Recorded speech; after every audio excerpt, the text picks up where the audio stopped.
Group A की second concentration unit हम start करते हैं, जो कि परसेंट वेट बाय वॉल्यूम, जिसे हम लिखते हैं percent W by V B.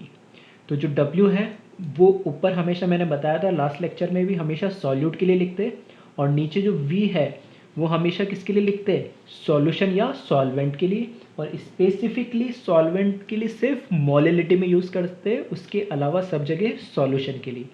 तो इसी जिस तरीके से लास्ट डेफिनेशन हमने लिखी थी परसेंट वी बाई वी की लास्ट लेक्चर में, उसी तरीके से डेफिनेशन है परसेंट डब्ल्यू बाई वी की।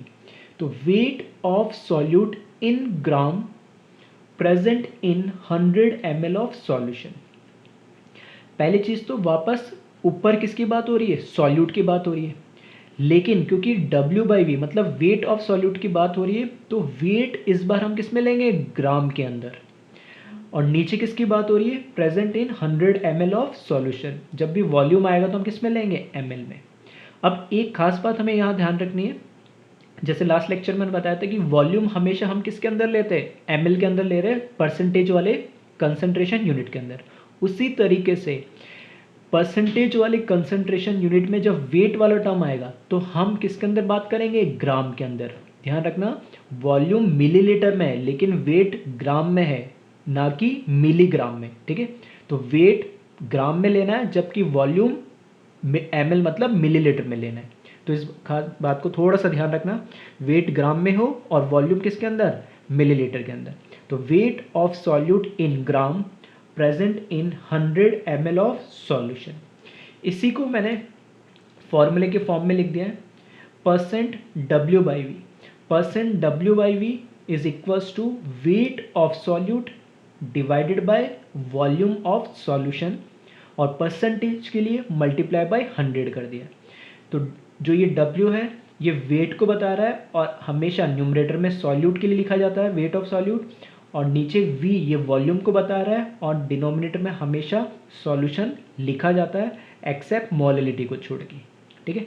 तो सिंपल सा जैसे परसेंट V बाई वी था वैसे ही परसेंट W बाई वी है, सेम उसी तरीके से हमने इसकी डेफिनेशन दी है। बस खास बात हमें ये ध्यान रखना है कि जब भी वेट आएगा तो वेट को ग्राम में लेंगे हम, और जब भी वॉल्यूम आएगा उसको ml के अंदर लेंगे, ठीक है। इसी पे एक सिंपल सा बेसिक सा क्वेश्चन है, उसे हम देखें। An aqueous solution contain 30%, an aqueous solution contain 30% weight by volume of urea, then calculate weight of urea will be present in 5 ml of solution। हमारे पास एक एक्वस सॉल्यूशन है यूरिया का, और यूरिया का फॉर्मूला हमें दे रखा NH2CO NH2, ठीक है। इससे भी ध्यान रखें, वैसे जनरली दे रखा होता है लेकिन हम ऑर्गेनिक में भी हम पढ़ते हैं, तो इस मॉलिक्यूलर फार्मूले को ध्यान रखिए, याद करें। इस चैप्टर में यूरिया, ग्लूकोज, ठीक है, फ्रुक्टोज वगैरह ये बहुत कॉमन टर्म यूज़ होंगे, तो उनका मॉलिक्यूलर फार्मूला, उनका मॉलिक्यूलर वेट, ठीक है, डायरेक्ट याद रखें, वो ज़्यादा बेटर होगा ताकि कैलकुलेशन और जल्दी और ईजी हो जाएगी, ठीक है। तो an aqueous solution contain 30% weight by volume of urea, then calculate weight of urea will be present in 5 ml of solution। तो एक बार वीडियो को पॉज करें और अपने से सॉल्व करने की एक बार कोशिश करें, उसके बाद मैं इसका सॉल्यूशन बताता हूँ, ठीक है। तो आई होप कई लोगों ने ट्राई करा होगा और मैक्सिमम लोगों ने सही भी करा होगा। तो देखते हैं हम इसका सॉल्यूशन। हमें ये बताना है कि 5 ml का हमने सॉल्यूशन बना रखा है, उस 5 ml के सॉल्यूशन में कितना यूरिया का वेट होगा, ताकि जो ओवरऑल सॉल्यूशन बने वो 30% वेट बाय वॉल्यूम बने। यानी तो वही हमेशा की तरह लास्ट क्वेश्चन में मैंने बताया था, सबसे पहले कुछ क्वेश्चन अपने आप से करो, पहले ये पता करें कि इसमें सॉल्यूट कौन है और सॉल्वेंट कौन है। तो वापस से वही, जो सॉल्यूट है वो हमें पता लग गया, aqueous solution contain 30% wait by volume of urea, मतलब एक्वस सॉल्यूशन है, मतलब एक्वस का मतलब वाटर तो हो ही गया और उसके अलावा सिर्फ यूरिया है।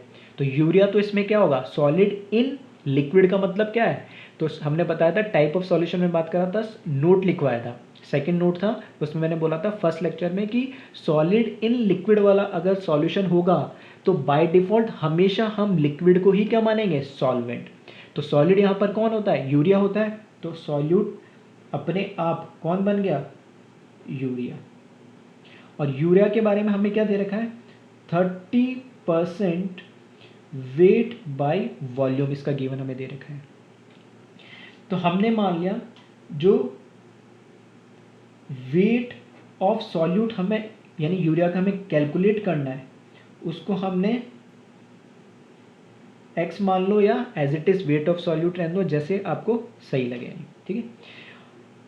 वॉल्यूम ऑफ सॉल्यूशन वो हमें गिवन दे रखा है 5 मिलीलीटर, 5 ml ऑफ सॉल्यूशन। तो क्वेश्चन ये कि इस 5 ml के अंदर कितना यूरिया का वेट होगा जिससे कि ओवरऑल हमारा जो सॉल्यूशन है वो 30% वेट बाय वॉल्यूम बन जाए। तो बस कुछ नहीं, सिंपली हम इस फॉर्मूले को अप्लाई कर रहे हैं जो कि है percentage weight by volume is equals to weight of solute divided by volume of solution. और परसेंटेज है तो इसके लिए हम क्या लगा दें, 100। तो यहाँ पर इसकी वैल्यू पुट करेंगे तो percentage W by V, percentage W by V की वैल्यू हमें कितने दे रखी है, 30। तो इसकी वैल्यू हमने लिख दी यहाँ पर 30। अब वेट ऑफ सॉल्यूट ये तो हमें क्या करना है, कैलकुलेट करना है। तो इसको मैंने एज इट इज लिख दिया, या कई लोगों ने x लिखा हो तो x भी लिख सकते हैं अननोन की क्वांटिटी में।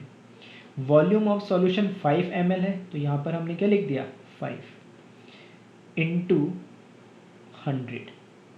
और इसको कैलकुलेट कर ले, सिंपल सी कैलकुलेशन है। तो वेट ऑफ सॉल्यूट यहाँ पर जो कैलकुलेट होकर आएगा वो आएगा 1.5 ग्राम, ठीक है। तो ध्यान रखना, क्योंकि हमने, ठीक है, स्टार्टिंग में डेफिनेशन में बात कर ली है कि जो वेट होगा ग्राम में होगा और वॉल्यूम किस में आएगा, ml में आएगा। तो हमने वही करा कि जो वॉल्यूम दे रखा ऑलरेडी हमें ml में दे रखा, तो वेट भी किस में आएगा, अपने आप ग्राम के अंदर आएगा, ठीक है। तो ये छोटी छोटी बातें, इनको हम ध्यान रखें।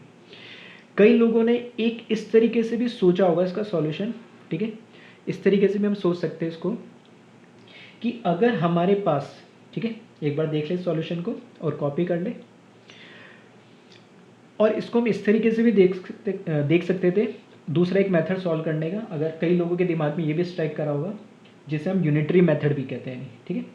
तो इसमें हमें परसेंटेज मतलब 30% वेट बाय वॉल्यूम का मतलब क्या है, 30% वेट बाय वॉल्यूम का मतलब ये निकल रहा है कि 30 gram of urea present in 100 ml of solution.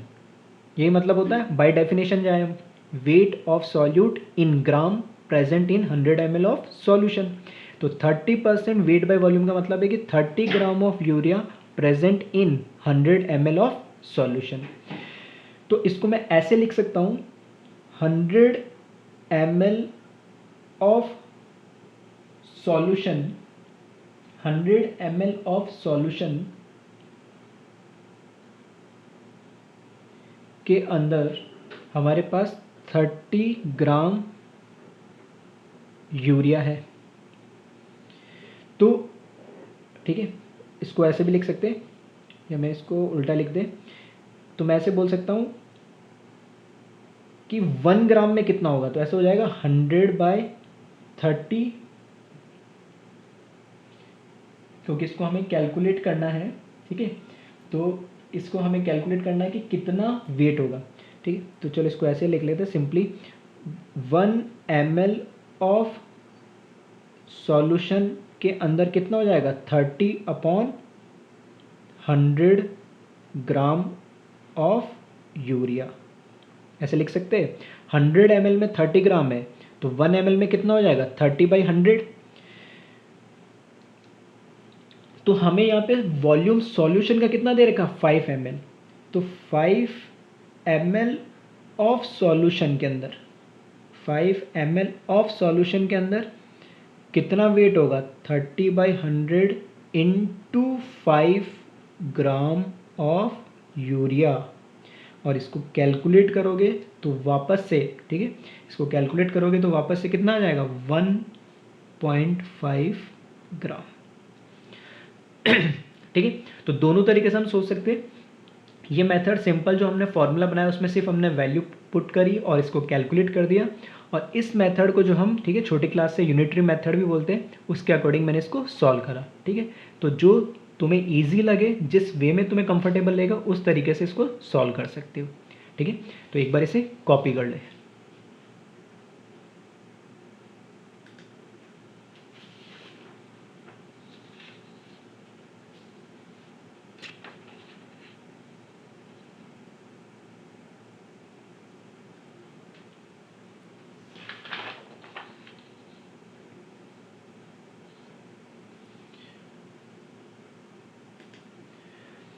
Third concentration unit group A की अगर हम बात करें तो वो है मोलैरिटी। तो मोलैरिटी को हमने डिफाइन करा है simply number of moles of solute present per litre of solution. 1 litre solution के अंदर सॉल्यूट के कितने मोल्स प्रेजेंट है उसे हम क्या बोलते हैं, मोलैरिटी। और कंसंट्रेशन की जो यूनिट हमने डिफाइन करी थी उसमें हमने क्या बोला था कि न्यूमरेटर में सॉल्यूट होगा हमेशा, और या तो मोल्स हो सकते हैं या मास हो सकते हैं या वॉल्यूम। तो मोलैरिटी में कौन से होते हैं, क्या होता है ऊपर न्यूमरेटर में, मोल्स। तो मोल्स ऑफ सॉल्यूट आ गए, और डिनोमिनेटर में क्या आएगा, सॉल्यूशन, और पर लीटर का मतलब क्या हो गया, वॉल्यूम ऑफ सॉल्यूशन। तो हर चीज़ जो मैंने स्टार्टिंग में डेफिनेशन लिखाई थी, ठीक है, उससे रिलेट करके बता रहा हूँ ताकि रटने की जरूरत नहीं है, समझोगे तो याद भी लंबे समय तक रहेगा। ठीक है, तो मोलैरिटी का मतलब हुआ number of moles of solute present per litre of solution. जो मोलैरिटी की यूनिट होती है उसको मोल पर लीटर भी बोला जाता है और मोलर भी बोला जाता है।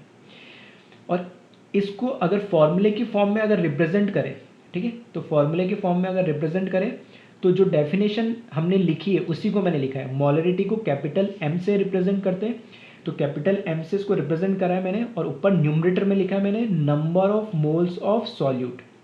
आ गया वही जो कंसंट्रेशन की हमने डेफिनेशन दी थी कि न्यूमरेटर में सॉल्यूट आना चाहिए और मोल्स, मास और वॉल्यूम में से कुछ होना चाहिए, तो यहाँ मोल्स यूज हुआ।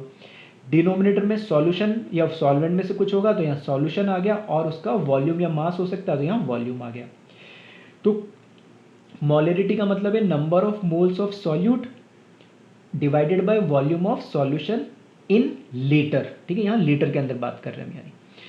तो number of moles of solute इसको मैंने नोटेशन में लिखा है, और इसको और सिंप्लीफाइड वे में अगर हमें नंबर ऑफ मोल्स डायरेक्ट दे रखा है, वॉल्यूम दे रखा है सॉल्यूशन का डायरेक्ट, तो हम मोलैरिटी कैलकुलेट कर सकते हैं। कई बार डायरेक्ट वे में नहीं दे रखा हो तो हम इसको और सिंप्लीफाइड लिख सकते हैं। नंबर ऑफ मोल्स कैसे कैलकुलेट किए जाते हैं, वेट बाय मॉलिकुलर वेट। तो अगर सॉल्यूट का हमें वेट दे रखा है और उसका मॉलिकुलर वेट अगर हमें फॉर्मूला पता है तो मॉलिकुलर वेट कैलकुलेट कर सकते हैं, या गिवन दे रखा है तो वहाँ से हम क्या निकाल लेंगे, इसके नंबर ऑफ मोल्स। तो wait of solute divided bye molecular weight, उससे हमारे पास क्या कैलकुलेट हो जाएगा, number of moles. Number of moles calculate करने के, ठीक है, बेसिकली 4 फॉर्मूले होते हैं। ठीक है, 4 फॉर्मूले में से एक जो फॉर्मूला होता है वो गैसेस स्टेट के लिए होता है, जो इस चैप्टर में हम यूज़ नहीं करेंगे। ठीक है, वॉल्यूम डिवाइडेड बाय 22.4 लीटर वाला। उसके अलावा एक फॉर्मूला तो ये हो गया मोल्स कैलकुलेट करने का, वेट बाय मॉलिकुलर वेट। एक फॉर्मूला होता है नंबर ऑफ एटम्स, मोल्स और molecules divided by Avogadro number. और तीसरा इसी से कैलकुलेट होके आता है, मोल्स मुझे कैलकुलेट करना है। अगर मुझे मोल्स कैलकुलेट करना है, अगर मोलैरिटी मुझे गिवन दे रखी हो, वॉल्यूम मुझे गिवन दे रखा हो, तो यहाँ पे मुझे मोलैरिटी गिवन दे रखी है और मोल्स मुझे कैलकुलेट करना है और वॉल्यूम गिवन दे रखा है, तो एन मोल्स बराबर क्या हो जाएगा, एम इंटू वी। ये तीसरा फॉर्मूला हो गया। एक मोल्स कैलकुलेट करने का तरीका क्या है, given weight upon molecular weight. एक फॉर्मूला क्या हो गया,